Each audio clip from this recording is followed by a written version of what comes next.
Hello প্রিয় বন্ধুরা, আজকে আমরা কথা বলবো জগন্নাথ বিশ্ববিদ্যালয়ের ভর্তি, থাকা খাওয়া ও সেমিস্টার বা প্রশাসনিক কাজে সমস্ত ব্যয় সম্পর্কে আমরা কথা বলবো। অর্থাৎ তোমার জগন্নাথ বিশ্ববিদ্যালয়ে পড়তে আনুমানিক কত টাকার মতো প্রয়োজন হতে পারে সেটি সম্পর্কে আমরা আজকে কথা বলবো। মূলত আমরা জানি জগন্নাথ বিশ্ববিদ্যালয় একটি পাবলিক ইউনিভার্সিটি এবং এই ইউনিভার্সিটি তোমাকে ভর্তি পরীক্ষার মাধ্যমে ভর্তি হতে হবে। অর্থাৎ ভর্তি পরীক্ষা একটা মেরিট এবং সেখানে তুমি চান্স পেলে তুমি সেখানে পড়তে পারবে। জগন্নাথ বিশ্ববিদ্যালয়ে ভর্তি হতে মোটামুটি 10 থেকে 12 হাজার টাকার মতো প্রয়োজন হয় এবং সেটা অবশ্যই ডিপার্টমেন্ট বা ফ্যাকাল্টি ওয়াইজ ভেরি করে। সাধারণত তুমি যদি ব্যবসা শিক্ষা শাখা অথবা মানবিক শাখা থেকে ভর্তি হও, অর্থাৎ বিজনেস ফ্যাকাল্টি বা আর্টস ফ্যাকাল্টিতে ভর্তি হও, তবে তোমার এই খরচই থাকবে, অর্থাৎ 12 হাজারের আশেপাশে বা 10 হাজার প্লাস এরকম খরচ হয়ে থাকবে। তবে তুমি যদি সায়েন্সের ফ্যাকাল্টিগুলোতে ভর্তি হও, তবে সেটা ডিপার্টমেন্ট ভেদে 1 থেকে 1.5 হাজার টাকার মতো কম বেশি হতে পারে, অর্থাৎ বেশি হতে পারে, কারণ তো সায়েন্সের খরচটা একটু তুলনামূলক বেশি। এই হচ্ছে আমাদের ভর্তি খরচ এবং যেটা আমাদের একবারই দিতে হবে, অর্থাৎ পুরো 4 বছরের অনার্স লাইফে আমাদের একবারই এই ভর্তি ফিটা দিতে হয়। এরপর আসে আমাদের প্রতি সেমিস্টার ফি, অর্থাৎ এখানে সেমিস্টার প্রতি ফি কত। আমাদের প্রতি সেমিস্টারে ভর্তি ফিটা হচ্ছে 1650 টাকা। সাধারণত এটা আমি আমার ডিপার্টমেন্টের কথা বললাম, এবং মোটামুটি আর্টস ফ্যাকাল্টি ও হচ্ছে বিজনেস ফ্যাকাল্টিতে এই খরচটাই হয়ে থাকে। সায়েন্স ফ্যাকাল্টিতে 1 থেকে 150 টাকা বেশি নিয়ে থাকে। অন্যদিকে আমাদের প্রতি সেমিস্টারের আগে একটা পরীক্ষার ফি নেওয়া হয়, যেটি হচ্ছে 1050 টাকা। কোনো কোনো ডিপার্টমেন্টে 1150 1250 হয়ে থাকে। অর্থাৎ মোটামুটি তোমার প্রতি সেমিস্টারের ভর্তিতে এবং পরীক্ষার ফিতে তোমার 2600 টাকা, অর্থাৎ আমরা যদি ধরে রাখি 3000 টাকার মধ্যে আমরা প্রতিটা সেমিস্টার কমপ্লিট করতে পারবো। উল্লেখ্য, জগন্নাথ বিশ্ববিদ্যালয়ে অনার্স লাইফে টোটাল 8টা সেমিস্টার রয়েছে। অর্থাৎ তুমি যদি 3000 টাকার মধ্যেই তুমি তোমার সেমিস্টার গুলো কমপ্লিট করতে পারো, তবে তোমার 24,000 টাকার মধ্যেই কিন্তু অনার্সের সবগুলো সেমিস্টার কমপ্লিট করা যাবে। এখন কথা হচ্ছে, যারা সায়েন্সের বিভিন্ন ফ্যাকাল্টিতে পড়বা বা সায়েন্সের যেগুলো সাবজেক্টগুলোতে প্র্যাকটিক্যাল রয়েছে, তাদের হয়তো বা ল্যাব ফি বা তুলনামূলক একটু সামান্য কিছু খরচ হতে পারে, যেহেতু সরকারি বিশ্ববিদ্যালয়ের এই খরচ একদমই কম। অর্থাৎ তোমার টোটাল যদি আমি বলি অনার্স লাইফে তোমার জগন্নাথ বিশ্ববিদ্যালয়কে হাইয়েস্ট গেলে 35 40 বা 30-এর কম, অর্থাৎ 30,000 সামথিং এরকম কোনো অ্যামাউন্ট প্রদান করতে হতে পারে। ঠিক আছে, এই হচ্ছে আমাদের বিশ্ববিদ্যালয় খরচ। কিন্তু যেহেতু জগন্নাথ বিশ্ববিদ্যালয়ে কোনো হল নেই, তাই আমাদের মূল খরচটাই হচ্ছে মূলত থাকা এবং খাওয়া নিয়ে। অন্যান্য পাবলিক ইউনিভার্সিটি যেটা দেখা যায় যে তাদের যেহেতু হল থাকে, তাই তাদের লিভিং কস্ট থাকে একদম জিরো। বাট যেহেতু আমাদের ইউনিভার্সিটিতে কোনো হল নেই, তাই তোমাকে এখানে লিভিং কস্টটা বের করতে হবে। অ্যান্ড লিভিং কস্টটা যদি তুমি ঢাকায় থাকতে চাও, এবং যেহেতু যখন ইউনিভার্সিটি ঢাকায়, তোমাকে ঢাকায় থাকতে হবে, তুমি ঢাকায় কত ধরনের খরচ হয় সেটি সম্পর্কে আমরা আলোচনা করব। অর্থাৎ যারা মেসে থাকতে চাও তাদের কত টাকার মতো খরচ হতে পারে এই লিভিং কস্টটা, সেটা সম্পর্কে মূলত আলোচনা করা যাবে। দেখো, তুমি যদি জগন্নাথ ইউনিভার্সিটি দেখো, জগন্নাথ ইউনিভার্সিটি সদরঘাটে অবস্থিত এবং সদরঘাট হচ্ছে ঢাকার প্রাণকেন্দ্র বলা যায়। অর্থাৎ সদরঘাটের আশেপাশে যে এরিয়া গুলো আছে সেগুলো হচ্ছে লক্ষ্মীবাজার, সূত্রাপুর, কেরানীগঞ্জ, অর্থাৎ পুরান ঢাকার সাইডেই কিন্তু আমাদের সবকিছু থাকবে। এবং এই পুরান ঢাকার সাইডে যদি তুমি থাকতে চাও বাসা ভাড়া নিয়ে 3-4 জন বন্ধু মিলে মেস হিসাবে, তবে তোমাকে ফ্ল্যাট ওয়াইজ বা এলাকা ভিত্তিক, যদি তুমি বাসাটা একটু ভিতরের দিকে নাও তবে খরচটা কম পড়বে, অর্থাৎ বাসা ভাড়া একটু কম হবে। তাও এলাকা ভিত্তিক মোটামুটি 3500 টাকা থেকে 4,000 টাকার মতো একটা রুম ভাড়া পড়বে। এবং এটা মোটামুটি স্ট্যান্ডার্ড লেভেলের রুম এবং মোটামুটি ভালো ধরনের একটা বাসায়। ঠিক আছে, এবং এটা কিন্তু অবশ্যই রুম শেয়ারিং এর কথা বলছি, অর্থাৎ এক রুমে যদি 3 জন বা 2 জন করে থাকো তাহলে মোটামুটি আমাদের এই খরচটা আসবে। অর্থাৎ 2 জন করে থাকলেই মোটামুটি এই খরচটা আসবে। এবং যদি বাসাটা একটু মোটামুটি স্ট্যান্ডার্ড হয়, এর থেকেও কম টাকায় থাকতে পারবে, তবে সেগুলো একটু ভিতরের দিকে। যেমন কেরানীগঞ্জের দিকে বাসা ভাড়া অনেক কম, কেরানীগঞ্জের দিকে তুমি 8,000 টাকা দিয়ে একটি ফ্ল্যাট পেয়ে যাবা। এবং এক ফ্ল্যাটে যদি তোমরা তখন এখানে 4 জন থাকো, তোমরা মোটামুটি সেখানে পার পার্সন 2,000 টাকা থাকতে পারবে, অর্থাৎ লিভিং কস্ট অনেক কমে যাবে। কিন্তু কেরানীগঞ্জটা হচ্ছে ভার্সিটি থেকে একটু দূরে। একটু দূরে বলতে এখানে একটি নদী আছে বুড়িগঙ্গা নদী, বুড়িগঙ্গা নদী পার হয়ে সেখানে যে থাকতে হবে, এবং সেখানে থাকলে কিন্তু মোটামুটি অনেক কম টাকায় থাকতে পারবা। উল্লেখ্য বিষয়, আমাদের জগন্নাথ ইউনিভার্সিটির নতুন ক্যাম্পাসটা কিন্তু কেরানীগঞ্জেই হচ্ছে।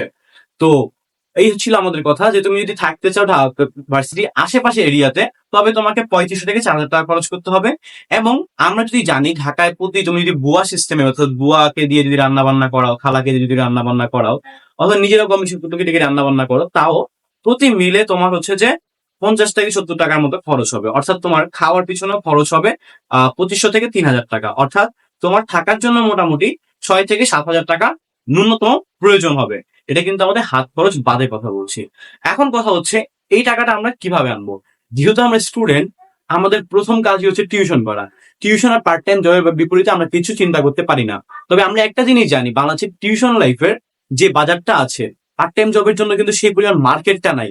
কেননা তোমাকে ঢাকায় যারা পার্ট টাইম জবের কথা বলে নিবে, তারা তোমাকে দিয়ে ফুল টাইম জবই করাবে, এবং দিন শেষে তুমি তোমার ইউনিভার্সিটি ক্লাস মিস করবা বা বিভিন্ন কাজে তুমি বাধাগ্রস্ত হওয়া, এবং সেটা পেমেন্টও খুব কম।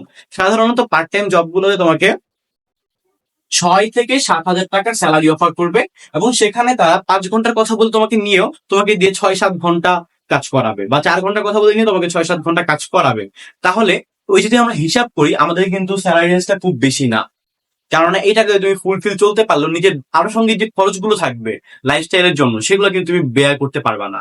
অন্যদিকে যদি আমরা দেখি, ঢাকায় ন্যূনতম এখন বর্তমানে টিউশনি রেট হচ্ছে 3,000, অর্থাৎ 3,000-এর নিচে কিন্তু কোনো টিউশন বর্তমানে নেই। সাধারণত কম বেশি হয়, অনেক ছোট ক্লাস হলে সেটা অন্য কথা, যেমন প্লে নার্সারি 1-2 এগুলো সাধারণত একটু অন্য হয়ে থাকে। তাও ওইটাও দেখা যায় 2500 নিচে তো আর হয় না। মোটামুটি 3,000 টাকায় তোমার টিউশন রেট একদম সর্বনিম্ন। বাট তুমি যদি একটু খুঁজে নিতে পারো, একটু তুমি যদি এইচএসসি বা এসসি লেভেলের স্টুডেন্ট পড়াও, তবে তোমার টিউশনি রেট মোটামুটি 4500 থেকে বা 4,000 থেকে 4 থেকে 6 হাজারের মধ্যে থাকবে। এখন তুমি যদি একটু 2টা বা 3টা টিউশনি করাও, তাহলে কিন্তু তুমি তোমার লিভিং কস্টটা মানে বেয়ার করার পর, নিজের খরচ নিজে বেয়ার করার পরেও, লিভিং থাকা খাওয়ার খরচ বেয়ার করার পরেও তুমি কিন্তু তোমার নিজের লাইফস্টাইল করার জন্য, মানে লিড করার জন্য, ভালো লাইফস্টাইল লিড করার জন্য কিন্তু কিছু টাকা থাকবে তোমার কাছে। অর্থাৎ তুমি যদি 3টা টিউশনি করাইতে পারো, আর আমি অ্যাভারেজে যদি তোমার 5,000 টাকা তুমি টিউশনি ধরি, তোমার 15,000 টাকা এসে যাবে। এবং 15,000 টাকা দিয়ে কিন্তু তুমি মোটামুটি তোমার ভালো একটা লাইফস্টাইল লিড করতে পারবে, প্লাস কিছু টাকা ফ্যামিলির জন্য হয়তো পাঠাতে পারবে বা নিজের জন্য খরচ করতে পারবে।